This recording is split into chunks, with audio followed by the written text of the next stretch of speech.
Greetings Exiles, I'm Gav. I've made several changes and improvements to my Flameblast Bloodmage build, and before I wrap this one up and move on to other experiments and builds, I'd like to share with you all my final iterations on this one. So let's jump right into it. First and foremost, we solved the mana issue that I was having, and that was through stacking flat mana on my gear as well as more mana regeneration on the tree.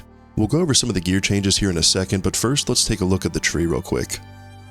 So I'm now currently Whispers of Doom. I'm using a double Curse Blasphemy setup, and that's due to the chest piece that I was able to pick up with more spirit on it. And notably, we've spec'd out of all of the Ignite nodes here, as it wasn't really scaling my damage too much, and we utilized all of those points basically to pick up more mana regeneration. Now when we critical strike, we have a chance to gain Arcane Surge, which is huge for mana regeneration. I came over here and grabbed this cast speed and mana regeneration wheel, and to support our curses further, I went ahead and grabbed the Zone of Control wheel over here just to increase the area of our curses. So pretty much screen-wide blasphemy cursing with all of the other AoE that we already have. So it's super nice, super comfy. Currently we're using blasphemy with temp chains and enfeeble. But during bosses, I switch over to flammability here just to lower their fire resistance even further. But yeah, literally just getting flat mana on most, if not all, of my pieces, and the mana regeneration on the tree here solved the mana issue almost entirely.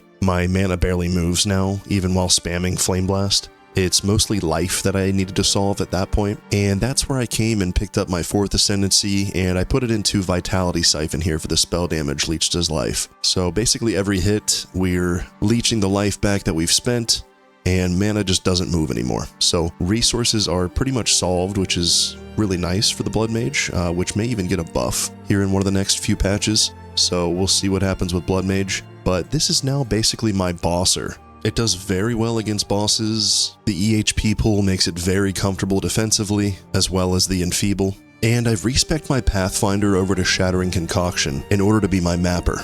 So a little bit of a sneak peek on the build that I'm working on. Definitely expect a build overview on my channel as soon as I have it exactly where I want it.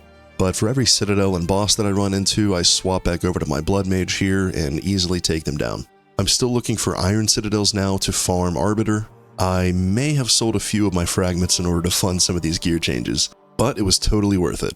I took down Zesht relatively easily, which I'll have footage of in the background while I'm yapping.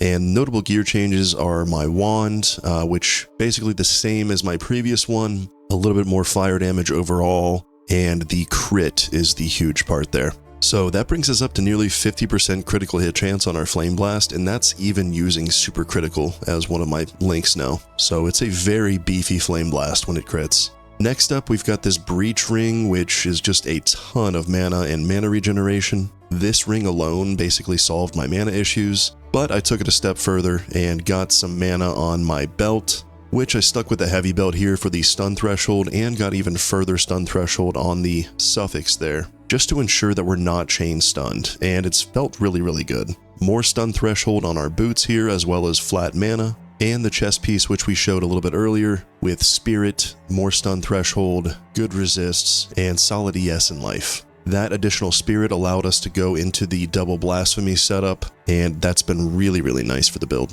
Overall, all we really lost was a little bit of EHP. Our energy shield is a little bit lower now due to the chest piece change, but while mapping with Grim Feast, that's basically a non-issue, and on bosses, we're killing them so quickly and freezing and stunning that we're really safe in boss fights. In our blasphemy setup, it was also recommended to me to use Ritualistic Curse, since you really don't suffer from that increased delay since it is blasphemy, and you just basically get the increased AoE. So again, that combined with the Zone of Control nodes on the tree basically makes our blasphemy screen wide, as you'll see in some of the footage. But that's really about it as far as changes go. I'm going to continue, like I said, to farm citadels on this character and Arbiter and Zesh when I get to them, and then just continue to map on my Pathfinder, which is now using Shattering Concoction, and it's an absolute dream, using double Herald shenanigans and otherwise. If y'all are interested in this build, I can definitely safely say at this point that it's a very comfortable bosser as well as mapper. So if you have the funds to invest in some similar items that I've shown,